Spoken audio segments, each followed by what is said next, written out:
Welcome back to Rad Dads, a podcast where I, Micah Sherman, interview some of the coolest dads I know who have a big heart for their families and an even bigger love for Jesus. Today's episode, I'm interviewing a dad of primary school age kids who also happens to be one of my awesome brother-in-laws. Our verse of the episode is brought to you by Proverbs 16:9. A man's heart plans his way. The Lord directs his steps. Grab your coffee and let's get started.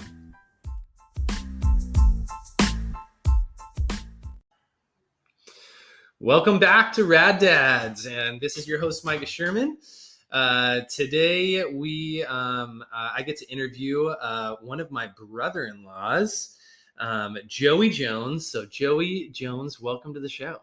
Thank you, man. This is an honor. I got to tell you, I feel a little in over my head because I don't always feel like a rad dad, but I'll fake it for the episode just for you. But no, it's an honor. I'm humbled to be here. No, we're going to have a good time. And Joey's my first brother-in-law to be on the show. So excited to hear and share his story and get into it. So are you ready? Yeah, let's do it. So Joey, if you've ever listened to the show, we start with a scouting report. I get to brag about you. And I've done my research we've known each other for a long time. But here we go. So Joey Jones, for all those who don't or do know him, Joey Jones is currently a math teacher at Orange Lutheran High School, graduated at Calvary Chapel High School, basketball and football legend there. So you probably have heard of Joey Jones, JJ Money, go Eagles. He also graduated college at Chapman University and played basketball there as well. Joey is a huge 49er fan. He also wins almost at any game you play against him and is incredibly lucky. He wouldn't consider it luck, but I do. So cornhole, poker, just like tossing ping pong balls in a cup. Like he wins it all. So anyway, so we're moving on.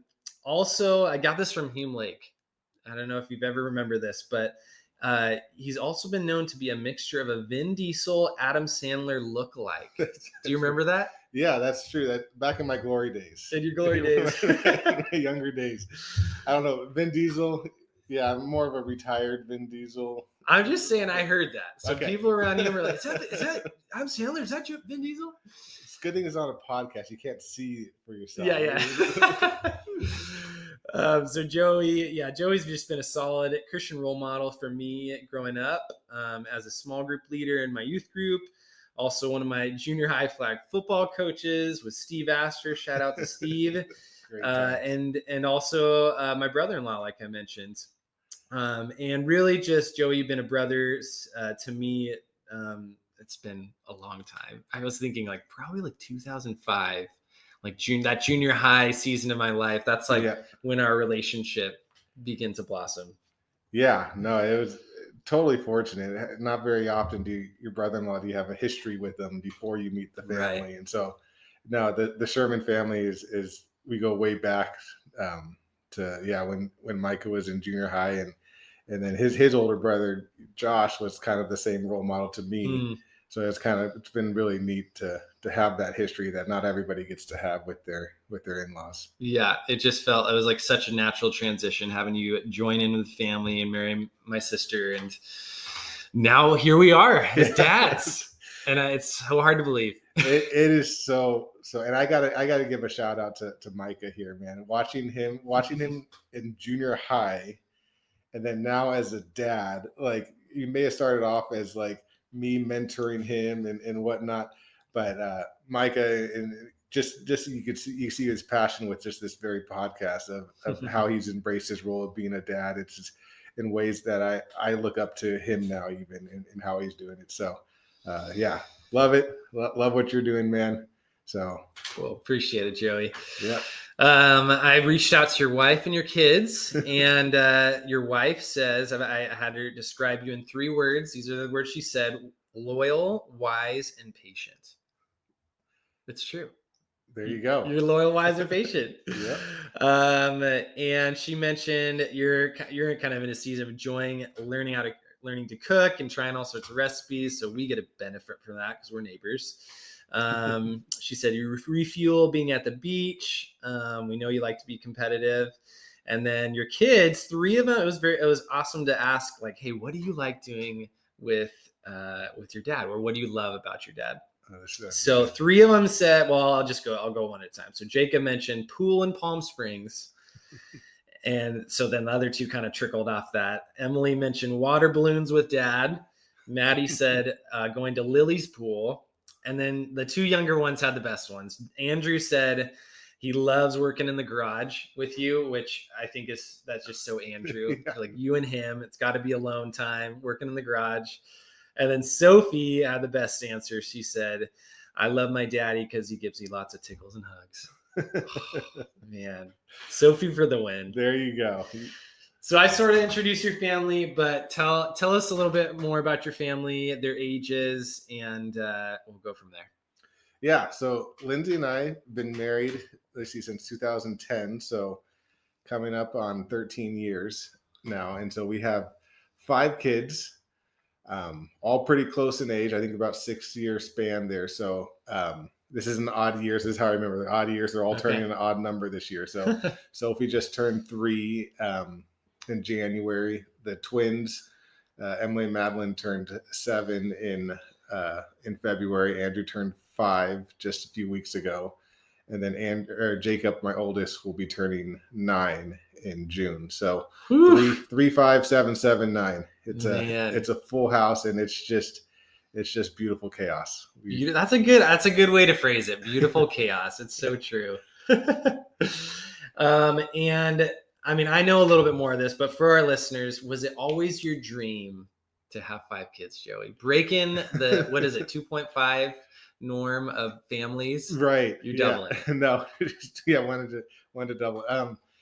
No, I think Lindsay and I had always talked, and I think 3 to 4 was kind of always the plan. With obviously, Lindsay coming with, she was one of 4. Growing up, a little background on myself, it was just me and my brother, so I was just 2. But I always liked the larger families. I'd come over, I'd always hang out at the Sherman's house, and it'd be fun to see how everyone's interacting and whatnot. So that was the plan. Now, I'd be lying if I say we got there as fast as we did, because it started coming. Actually, to get pregnant the first time took a little bit of time for us. We had to try for several years and even start down the path of infertility treatments and whatnot. Yep. And then we got pregnant with Jacob. And then we kind of figured whenever we're ready to get pregnant again, we'd have to take some time or start the infertility treatments again.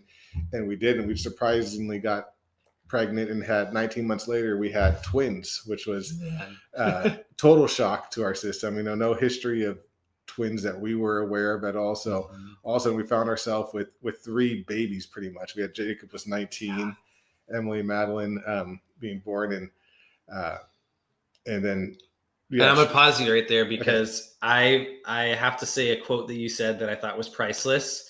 I can't remember how old the twins were, but during COVID, so like 2020, I was like, like Joey and Lindsay, how are you guys doing? Like, I mean, you're locked in, you're probably just you're going crazy. And do you remember what you said to me? No, I don't. You said there's a lot of stuff I forget. Yeah. Because we were quarantined at that point, and you're like, oh, we're good. Like, we've been quarantined for the last 5 years before the quarantine. I thought that was so priceless because it's true. Like, nothing had really changed. No. You guys were getting out of the house to begin with. So. Yeah, that's right. Yeah, all of a sudden, everyone else got to join what we were already doing for a few years. Yeah, the Lord was preparing you. He was, for sure. But I know. And then just it's amazing now that Sophie's just turning 3, kind of with kids being so close in ages, as they progress, the seasons of life kind of change pretty dramatically, because all of a sudden, now all of us, we were in full on baby mode for the last 9 years pretty much, right? We always had one kid would get to about the age of 2, and then we have a new baby or something like that. And so now that Sophie, our youngest, is at 3, it's kind of like kind of out of baby mode. And so it's like also it's like, wow, our world's kind of changing, opening up, or it's like it's some, so it's kind of cool to see. It's kind of sad to see like, oh man, we're having a baby. Like luckily we've got a lot of nieces and nephews still, so we can still kind of get our fix there. But it's been fun, and it's been amazing to see, like, you feel like you're going to be one way forever, and then all of a sudden all of a sudden the season changes and you're like, wow, this is it's different now. Yeah, that's good. That's good advice for those of us who are in baby mode still. It's like, all right, it's just a season. It's gonna come and go, but enjoy it while it lasts, because it'll be gone, and you'll be in the next season and chasing after kids for soccer games now. Yeah, exactly. So, and it happens fast. Cool. So tell us, how do you make time for all 5 of them? That's a great question. And you're probably still figuring it out. Yeah, it is. It's something that, Lindsay and I, we talk about a lot. And it's funny because if we have to be intentional about it, because it's very easy to become reactionary of just like, okay, who's going through the tough time right now? That's the person we're focusing on. Who's having the meltdowns right now? That's the one we're going to focus on. And certain one of our kids, just their personality lends to them being a little more needy, and so they'll advocate for themselves, or they'll I want you, I want mommy, I want daddy, and so then we'll always be with that person. And then we have some of our kids that are a little more independent that maybe don't always ask for it, but they still do need us a lot. And so if we're not intentional about spending time, or hey, we haven't had time with Emily, because Emily seems a little more quiet and it's not as needy, whereas maybe Madeline's always asking and wanting and getting that time. So we try to plan it ahead of time. We kind of talk, and when Lindsay and I can reconvene, usually we say we kind of little things like throughout the week, each kid has a day to pray, because they always it was always a battle. Who's going to pray today? So okay, we have 5 kids, we have 5 weekdays, so we start with the youngest and work up to the oldest. And then I've kind of taken that to where if it's a Monday, that's a Sophie day. She's our youngest, so she gets to say the prayers. And then I kind of try to be intentional about my prayers towards her, and whether it's spending time with her, or if that afternoon I've got to go pick up pizzas for dinner, I'll take Sophie with me, because it's a Sophie day in my mind, or something like that. Or if it's a Thursday, I know that's an Emily day, so maybe I take her to the grocery store with me and stuff. And a lot of it is just trying to incorporate them into what we're doing through that day. It's hard. Ideally, we'd be like, let's have a date day with just Emily. And this week is just gonna be ideally. And so that we had talked about that. That was our plan, and then it just wasn't working, or we'd skip a week, and then all of a sudden somebody would skip a rotation or whatnot. So I kind of try to. That's something just keep in back of my mind each day. I kind of have a kid that I'm especially intentionally kind of praying for and stuff, and so that. And so then if there's an opportunity that arises that day that I can take them, or if I want to go for a walk or around the block, or just, like I said, just run an errand with them or something like that, then that's usually kind of how it gets done. Yeah, no, we've talked about that before. And I think that's such a great perspective shift, because you get down on yourself. Like, I'm not doing enough, or I'm not doing these awesome things with my kids. But like, I feel like at the end of the day, they just want to do what you're doing. Yeah. And they want to go to Home Depot with you, or they want to get out in the garage like Andrew. And it sounds it sounds like it's not enough, but it's not at all. Like, they love it. That's what they want to do. And it's funny, like, they'll be having the worst day, and I'll take them to the grocery store, and all of a sudden, like, they need that one-on-one time still. And it gets easy when you have kids, especially that are closer in age, to kind of group them together, and I'll take these 3 with me because they're all close or whatever. But anytime you can kind of get some one-on-one time, like, it's just a few hours ago, I took Madeline with me to go pick up the pizzas or whatever, and just like, okay, I got 10 minutes in the car to talk with her about how her week's going, what's going on. That's cool. But the other thing I was going to mention was, so I don't know what you guys do. I think it's a lot of the Holy Spirit, but like, your kids are always like fighting to pray, which I guarantee is not the typical household. And the other week when we were over at your house having dinner, I think maybe it was probably Andrew or Sophie's turn to pray, and Logan goes, I never get to pray. And I'm like, Logan, you never want to pray.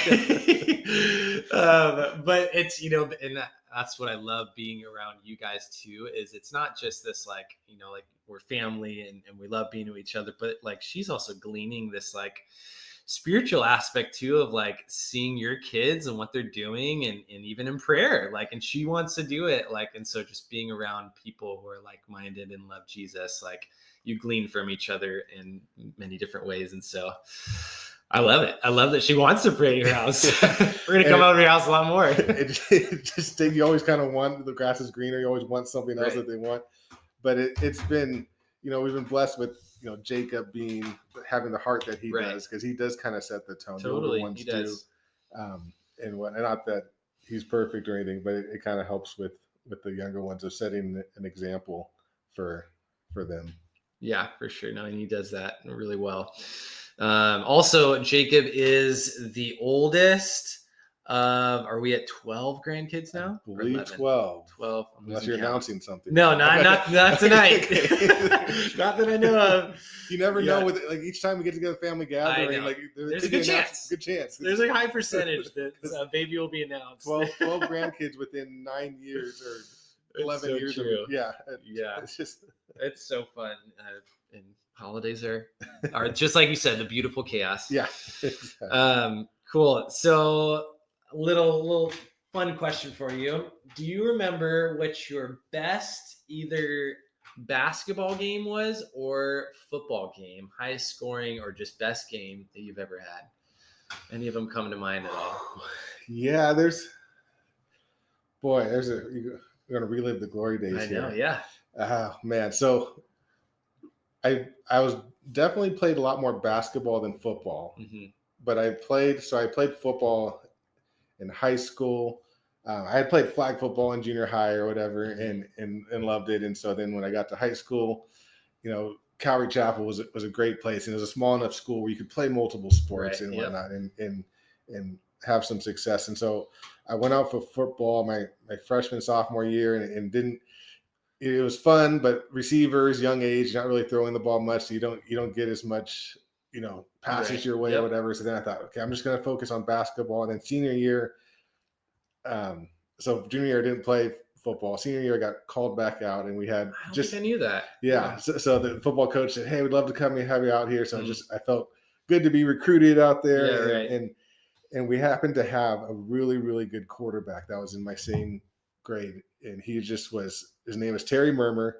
He was just this 6'4", 220-pound, just huge guy with a rocket of an arm. And so he's like, and the coach said, "I just need some fast receivers out there." And so I was like, "Okay, sure, I'll do it. I'll come back out." And I just had a blast playing that year. I just fell in love with the game again. And it was homecoming game. And so I remember my dad still has it on a grainy VHS. So there's proof of this right here. So we can talk. So cool. Ironically, my dad rewatches it, like the film, like every couple months. So I watched the film Jones, again. Because my dad was big. He was a farm boy, so he was always into football growing up. That's where I got it. And so it was homecoming game. It was a total stereotypical cliche story of it's 4th and 20. We're down by 6, and we're on the 30-yard line, and coach calls a timeout, and what play are we going to run? And I was having a great game, and so sure enough, he called my number, and it was a slant over the middle. I caught it. Pretty sure I separated my shoulder on the play, but I didn't remember. Caught it, scored the touchdown. It was like homecoming game too. So it was everything that you got it. So that was part of my 15 minutes of fame, probably right there. Yeah, so that's probably when Lindsay saw. Yeah, that's the guy. That's my guy right there. Yeah, I can tell. But that was. So ironically, that's the game. I played basketball through college and everything. Yeah. But the football game, that's the one that always kind of sticks out. Cool. But that was always the fun one, and it is on some. I think my dad finally transferred it to a DVD because it was starting to get so grainy, he couldn't even tell if it was me. Which take my word for it, that's me. We're gonna bring it out very soon. That's fantastic. Right. It makes me think of the double reverse pass in my glory days of flag football junior high. Oh man, that was so. Mike was in junior high, and I was in one of my really good friends that I grew up with. Steve Astor was his head flag football coach, and he asked me to come be the assistant. And so Micah was in eighth grade. Was your eighth grade year? Eighth grade year, man. Boy, that was so much. I've done a lot of coaching and whatever, but coaching flag football is Right. something else. And so It was a blast. I had a blast coaching Micah. He was a stud too, Micah. That's enough, Joey. Back to you. All right, back to you. All right, so Joey, you are officially episode 7 of Rad Dads. Congratulations. That's like the perfect Lucky number. That's 7. God's number. Go. This is a good episode. It's going to be good. And the title of the episode is Elementary School Kid Dad. I'll probably edit that a tiny bit, but you get the hit. You get the gist of it. Got it. So you have 3 kids in elementary school now. And I'd like to ask you, how did you go about choosing the school that they would attend? My perspective, I have a daughter that's in preschool. Joey and Lindsay are very much pioneering the way for us, but that's a hard thing to figure out, like with politics and new curriculum and things that you're like, man, what are they going to teach our kids, and knowing about it. And so how have you and Lindsay gone about picking the school that you guys are at? Yeah, that's been a journey for sure. Just a little bit of background. Lindsay and I, we actually attended the same elementary, junior high, and even high school. We were always a grade apart, but it was always a Christian school, right? We went to Calvary Christian School for myself, it was preschool through 8th grade. And then in high school, we went to Calvary Chapel. And, I loved my upbringing. I loved the school I went to. A lot of my friends, close friends, I think every single one of my groomsmen was somebody I had met either in one of those Christian schools, even one in Bible college. So it was like, that was a huge part of our upbringing, with you guys as well. And so when it came time for our kids to start going to school, we kind of knew early on that we weren't really going to be able to afford, a Christian school. Right. And that was something I really wrestled with. It was, I had a lot of guilt about it. I was like, man, I want to give them what I did. I know that my parents sacrificed really to send us to the schools that we did. And I'm so grateful. I met everybody. I met my wife through that, right? I met everything I have is through that. So then I was like, I got to, you want the same for your kids, right? You always think like that's got to be the way. But it wasn't going to be in the cards for us, just with as many kids as we have, as close together and as tight as it was. And I was later in my, I was 30 when I started my career as a teacher. Right. So, it was like public school was going to be the way, or was going to be pretty much the only option for us. And now, fortunately, with Lindsay being a public school teacher, because I didn't know a whole lot about public school. It was kind of scary. Like, is the curriculum, are they going to be teaching them stuff that's just totally scary and against what the Bible teaches? And I'm going to have to, be talking with their teachers or be kind of like that. And luckily with Lindsay in teaching public school arena, and also, your older brother, my other brother, Josh, and his wife, Amy, and stuff, like, luckily, we got to really kind of know what is going on there. What is it? Is it as bad as sometimes you hear these stories of all this stuff. It kind of put Lindsay at ease before even myself, where she said, I would feel fine sending him to the school that I'm teaching at, because I know the teachers there. I know what we're teaching there. We're not being forced to really teach anything that's counter to our faith or the Bible yet. But, we're always kind of reevaluating that. So when it came time to send them to it, luckily we kind of, with Lindsay teaching in Orange Unified, which is nearby to us, we kind of had our pick of the schools. And so she kind of knew, which ones were doing well, that had a lot of positive reviews and whatnot. So, but even then, so I remember something that, so it's still something that we evaluate year by year. So we have the older 3 attending, It's a public school, elementary school, just up the road from where I teach high school at Orange Lutheran. So it's kind of nice and convenient that I can kind of do drop offs and whatnot. Totally. But when we're trying to decide where to send Jacob, we are deciding between about three or four different schools within Proximity. that district, Orange Unified District, and even one of them was a private school, just in case God was gonna open up doors. We weren't sure. But one thing that I did is, anytime I have these big decisions that I'm really concerned about, is I usually go to my dad, who's been somebody who's has a lot of wisdom, and I shared with him how I was feeling about it, and I was feeling a little nervous, even kind of wrestling with some guilt, like why couldn't I be able to send my kids to Christian schools and be in like this great environment that I had and whatnot. And he reminded me that when it came time for me to decide where I was going to college, I had applied to like 7 different schools. And I remember thinking, I had always gone to a Christian elementary school, Christian high school. And so when it came time for college, I had a lot of Christian colleges on my list. I wanted to go play basketball at Westmont or Biola, Concordia, Azusa, Point Loma. I had all those schools on my list, and the one non-Christian school that I had on my list, out of 7 that I applied to, was Chapman University. Wow. And my dad at the time, when I was trying to decide and figure out where we're going to go, he had gone to each one of those schools and pulled into the parking lot and just prayed on each campus. Wow. And just was just prayed over it and said, this is where he's supposed to be, open the doors or whatnot.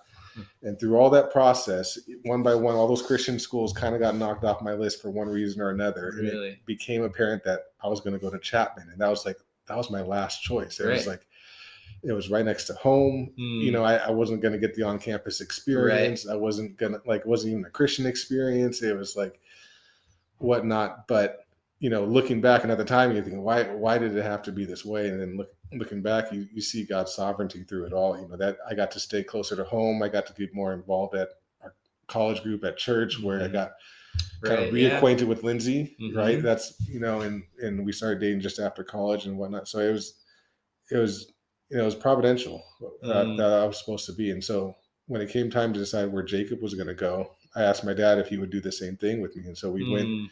We prayed on the campuses of all these different options, did a tour of 1 or 2 of the schools, and then it ended up that he ended up at Knoll Canyon. And so it's a good reminder, because always it gets scary at times where you're thinking, I don't know, should like the political climate can get scary, right? What's the curriculum that they're starting to force down now? Is that gets a little scary to hear stories of that or whatnot. And I kind of remind myself, we held this up to God. Like we held it up to him and said, okay, wherever it's going to be, you push us through that door that we're supposed to be. And so they're at this school and we have no complaints. Jacob seems to love it. The girls really seem to be enjoying it, but we've also kind of learned that it's something that we held it up to God at the beginning. Yeah. And then we keep holding it up to him, right? Yeah. So it's not just a one-time thing. And so every year we're kind of praying over it, and we're always reevaluating. We're always staying engaged in how it's going. If anytime we can kind of volunteer, get on campus or meet their teacher or whatnot, like we want to try to do that as much as we can and always be reevaluating. But it's been good so far, and it's been something that stretched me in my faith. Like, okay, my kids are in public schools, right? It's foreign to me because I haven't ever been there. But so it's like I said, it's an ongoing journey. And next year we're going to have Andrew joining them in kindergarten at that same school. And for right now, it seems to be doing well for us. And so we're just again, like I said, but always just kind of praying that God would center us into His will again. Right.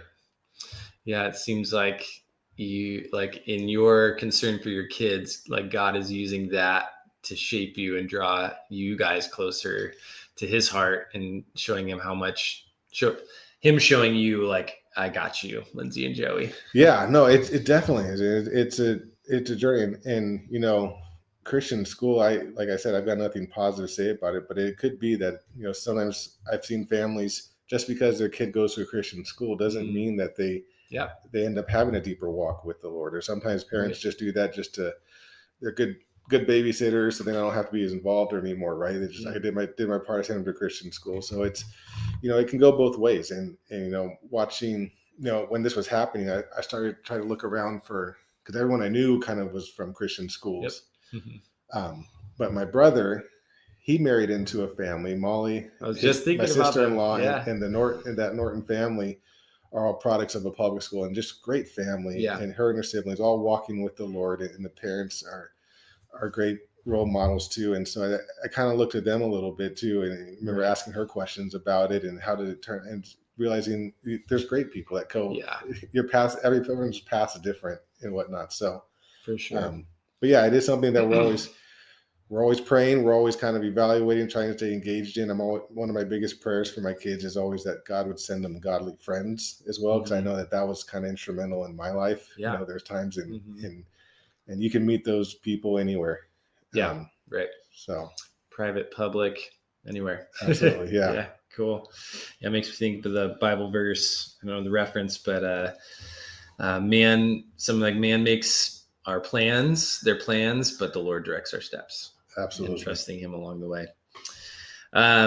You mentioned, so you're in this new stage of life. You're doing a lot of carpooling, a lot of dropping off kids to soccer practice and coaching soccer practice. Your break that you just had was that. Yeah. It was in the car, picking up and dropping off kids. What a break. Spring break. I know. Yeah. My spring break wasn't the same as the kids. So with Lindsay working still that week, I was on dad duty, carpool duty. Super dad. It was just like, oh man. So going off that, so my family, like we played basketball our entire lives. The running kind of line for our family was, if you wanted to eat, you had to play basketball. Yeah. Little joke, but kind of serious. My dad. Shout out to John Sherman. But so how have you guys gone about kind of choosing extracurriculars for sports or dance? I know the girls have done dance, and kind of like weighing in their interests, but also like one kid did this, so they're all going to do it now. Like, how have you guys kind of chosen that with your kids? Yeah, no, it was interesting. So yeah, so Jacob's our firstborn, right? And so Lindsay and I, both, like I said, the Shermans played lots of basketball. I always had a basketball in my hand growing up, like played a ton of sports year round, was always playing it. So, starting off, it was, we kind of wanted sports has been such a big part of our lives, always kind of having that discipline and teamwork. And obviously it's something that Lindsay and I both relate to. We're both college athletes, right, Lindsay? So we always wanted to put them in sports. It was a little bit daunting to start them, though. It's almost like, because people always assume like, oh, you always play basketball, so you're gonna start your kids right away in basketball or soccer right away, or follow in your footsteps. And it was a little bit like I had played so much that you kind of know how much time and work and effort goes into it too, that it was a little bit like, we want to start it just yet or whatnot. And there's some kids that are like, as soon as their kids are 4, we're going to put them into soccer and put them into this or whatnot. And I can hear my dad just saying things right now. Our kids started at this age, we started. And so part of it is that I kind of we wanted to be able to try lots of things. So like Jacob, I think originally started with soccer, but not till he was like 6 or 7. Did he start with soccer? But we kind of wanted them, when they get to high school and junior high, all of a sudden they kind of stick in a lane. Sure. And kind of stick with it. So I was like, try whatever their interests are. So he started soccer when he was 6. I think the girls we had mentioned if they wanted to do dance, and they said, yeah, they really want to do that. So we tried a dance class for them. So we were trying to let them pick something that they were interested in. But it was a little bit with soccer, like, oh, you're going to jump in and coach right away. And I was like, I know how much work that is, doing it. So it was a little bit hesitant, like, do I want to jump into that? Because once you start going down that, I just remember my dad and like all our weekends were made up of traveling out to basketball tournaments, to Rancho Cucamonga, to everywhere. Like you're traveling, you're doing it all. So we kind of let them pick what it is they're interested in.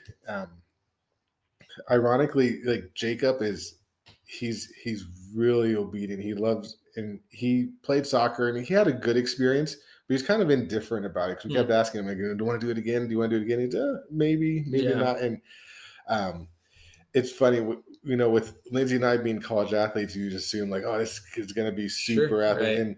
And Jacob is not uncoordinated, but you could just tell his interests lie more into, he's more of this cerebral, independent thinker, just loves Legos, loves like he's thriving in his classes. Like the teacher just says he's doing great.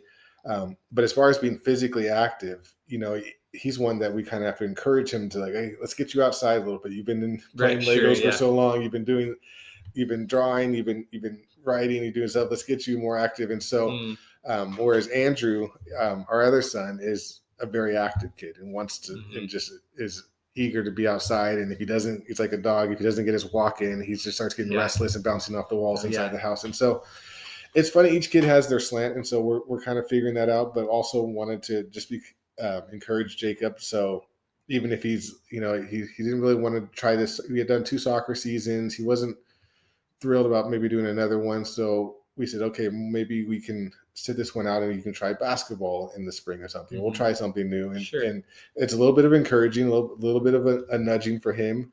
Whereas Andrew was just eager to jump into it because he loved it. And so each kid's got their different personalities in it.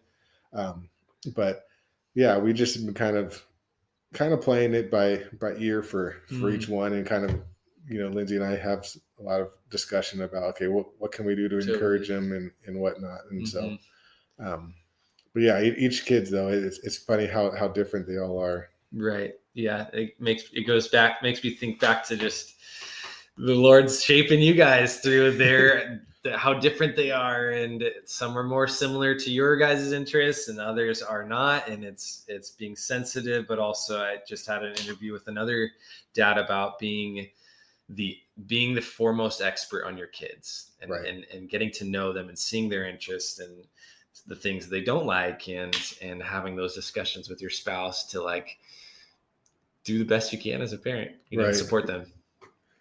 Yeah, for sure. So as your kids get older, and you might not have an answer to this because they might not be in this stage yet, but we'll see if they are.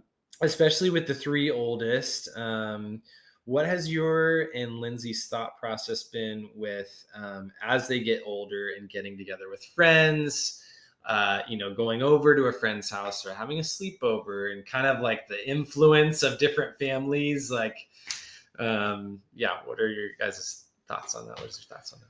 Yeah, for sure. I mean, that's something that we're kind of on a journey with right now, discussing, play dates and especially, like we said, with them being public school, they're having some friends that are non-believers even, right? And they've been invited to a lot of birthday parties and whatnot. And fortunately, they're still young enough where it's, parents come too. And so, we've always kind of, fortunately, there has been for Jacob, he's had a friend there that is a believer, that we kind of knew through, just ironically, knew through some mutual friends that we felt comfortable with. But that's something that, we are very sensitive about, as far as, them going someplace that we don't know. We haven't really felt comfortable putting them there if it's somebody that we haven't met. So we're always down to host if it's at our place, and their parents are invited to come over as well. But fortunately, with a lot of our kids being close in age, that they have friends that are kind of friends with all of them. So then we'll come with them a lot of times, or we'll kind of meet at neutral sites. But that's something that we're definitely very cognizant of sending them into places without us. Now, fortunately, like with Jacob being our oldest, he's always been one that's been a little more timid to go anywhere without us anyways. So it's kind of just like, 'cause he's not pushing like, hey, I want to go to this friend's house. And we don't know, like, he kind of was like, well, are you going to come or is, so that's kind of helped out a little bit too. We're like, oh, we'll come with them. And so when they get invited to birthday parties, I want to go. And be intentional about just meeting the other parents. Hey, I'm Jacob's dad. I hear great. He always talks about your son or daughter, and just try to make a connection there for sure. Totally. Because those are definitely, you pray over their environment, you pray over them all the time. But it's something that we always kind of wanted to be intentional about, and never wanted to be off-putting to people either. Like we just say, oh yeah, we feel comfortable if we come to you. Can I bring something over to you? If we get invited or whatnot. But that's something that is starting to pop up more now. Like it hasn't before. I feel like you guys are beginning to start to think about that more. Yeah, not quite there, but with Jacob now going to be he's finishing up second grade here, so he's starting to ask a little bit more. Like, I want to see my friends over the summer. He's really loved being part of school or whatnot. And in this last year, they've gotten invited to a lot more birthday parties, and it's something that we've, Lindsay and I have tried to be intentional about going, and then even kind of sharing with each other, like, oh, I met so-and-so's mom this day. This is what, and sharing it with Lindsay just so she knows, like, okay, we can make a face with connect a face with the name. This is so-and-so's parents, and this is what they do. And I've asked them, ask them questions and really get to know, who the parents are of the kids that they're hanging out with. Yeah, it's such an interesting thing, because you're like, like having people that share the same values as you is so important. But at the same time, you're like, well, but I also want to like share Jesus with them. Right. And I want to be a light to them, and show them the hope that I have inside me. But at the same time, you're in charge of your kids and their growth, and they're so moldable and impressionable. So it's this simultaneous, like, Lord, like we want to reflect and share the hope that we have, but also like we want to guide our kids and be around people who are gonna to influence them towards Christ too. And that's not even just with public schools. Like there's even within church and believers and friends, that we kind of grow up with, where different parenting styles start coming up. And so sometimes, you kind of get this maybe a false sense of security, or you just kind of let go and say, oh yeah, I know their parents, and so the kids are off. And I still think that it's good to keep a watchful eye on, especially when they're younger, on when they're playing or whatnot. Because sometimes it's easy to kind of, their parents, you have a history with them, so you just want to relate and talk with the parents, and the kids are off, not being watched or monitored or kind of on their own too. And so sometimes, even within what's supposed to be your Christian circle or whatever, your church circle, they're still, I think, it's just an encouragement to always kind of be monitoring their play, and not to say that you've got to dominate their play, but just to kind of be monitoring, being aware. Or even after they've hung out, like, how was it hanging out with so-and-so? Did they say something you didn't like? Why do you think they said that? And just kind of talking through it, and just, kind of keeping an open dialogue with them, whether it's, school friends, church friends, or whoever they're hanging out with. Yeah. Being involved. Yeah. No matter what it is. Cool. All right. Last question, Joey. You're doing great. Who have been some of your biggest influence as a father, and what have been some of the qualities that you've gleaned most from them? It's funny. So the first one is my dad, right? He's probably the one I've looked to for the most anything. Like anytime I need wisdom or I don't know what to do, he's still somebody I turn to all the time, and fortunate to have he and my mom, around close by and very involved in our kids' and lives. And,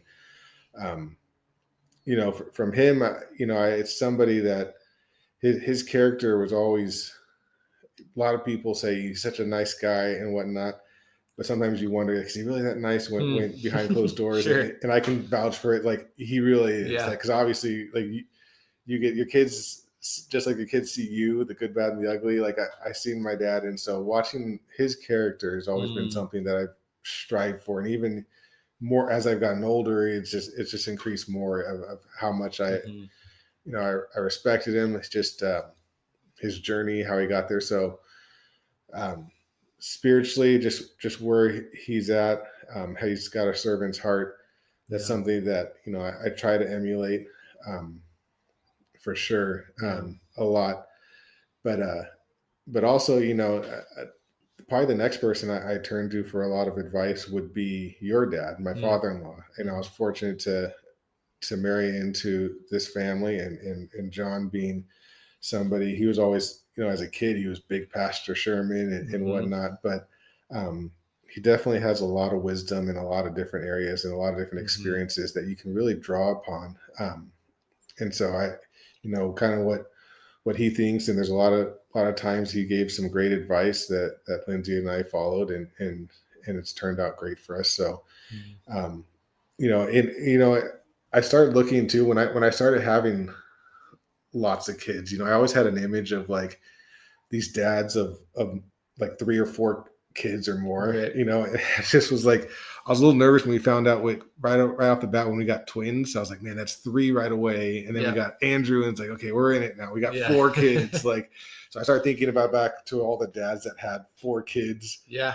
Right. And there's a couple qualities about them that, like, so just myself. Yeah. Like when I look at dads of 4 kids, another one was your uncle, Craig, right? And then your dad as well. And I thought, man, those guys are amazing. They're like super dads. They can like juggle multiple things at a time. Like they're never fazed by anything. Sure. And I was like, I'm so analytical, and I'll sit and analyze a problem to death before I even make a move. And I'm so intentional and pensive about it that I'll just like, I'm kind of slow. Like I'm methodical, I guess, is another nice way of saying it, or something like that. So I always thought, like, man, I don't know if I got what it takes to be a dad of multiple kids, because those dads are always like, I mean, they're juggling so many things at once. They're able to do it, and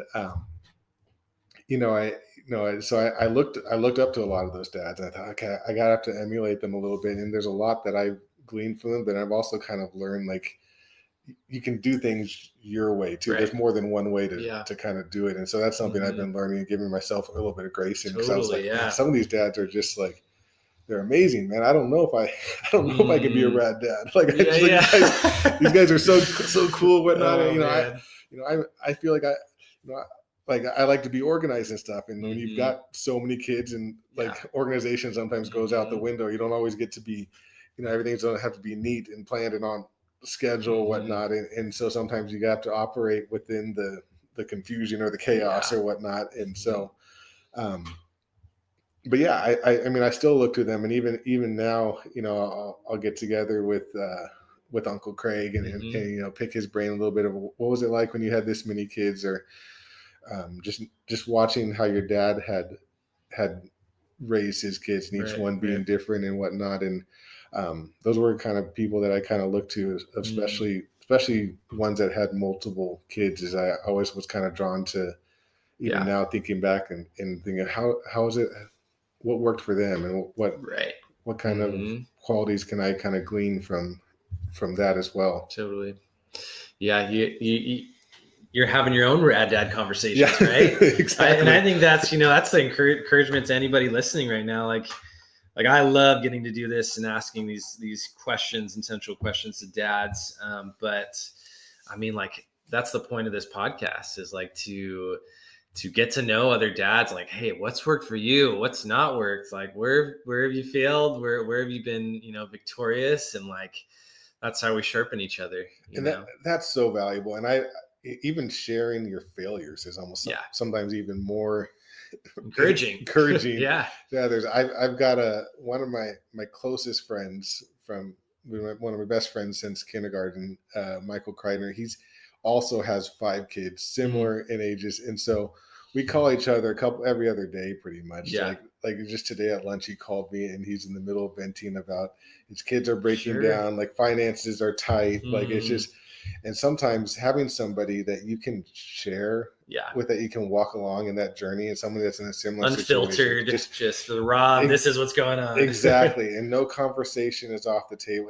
It's so valuable. And so I encourage anybody listening, like, find somebody that can relate to your situation and relate to you, and whether they have the same number of kids or whatnot, but being able to have those moments that you can just kind of like, and half the time we're just like, can you, like, we're sharing like these failures of like, Yeah. oh, we tried to take our kids to the beach and one was throwing up. Yeah, And one yeah. is just, and by the end of it, like by the time when I'm calling him, I'm like, I'm at the verge of tears. I'm breaking down. At the end of Yeah. it, we're just laughing at how ridiculous this is or Totally. whatnot. But being able to have those moments to just kind of let Yeah. the steam out a little bit, or people that you can share that Valuable. with is so valuable. Yeah, for sure.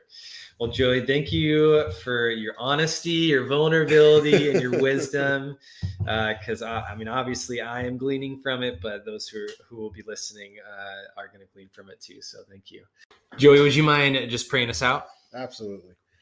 Heavenly Father, God, I just thank you so much for Micah here, God, and just his heart for being in this role of being a father, God, and just how he's really just looking for wisdom and guidance, and just embracing the family that you've given him, God. And I just I pray for all these dads out here, all of us, Lord, just for continued guidance, Lord, each and every day, Lord, that we would give ourselves grace, but also strive to honor you through this role of being a father, God, and just what an honor and a privilege it is, and that we can enjoy it, Lord, and just know what a blessing it is that these children are from you and are a gift, God. And I just pray that we just continue to treasure them that way, Lord. I just pray for rest for these dads out there, God, and I just I pray, Lord, that everything that's said and done, Lord, that your hand, your sovereignty would be over it all, Lord, that we would know that you are in control of it, God. And just as we embrace these roles of being a dad and also being a husband, and knowing how important that is to model that for our kids, Lord, that we would do that, Lord, and that you would just place it on our hearts to be doing that and to be helping each other out, Lord, just knowing that it's not something that we have to just do on our own, Lord, but that we have community, we have fellows, believers that are going down this journey as well, Lord, and that we would be encouraging each other, that we would walk alongside each other, just to really help us in this role of being a dad. And so I thank you so much, God, for the family that you've given us, given all of us, Lord, and we just continue to give you the honor and glory. In your name, amen. Amen.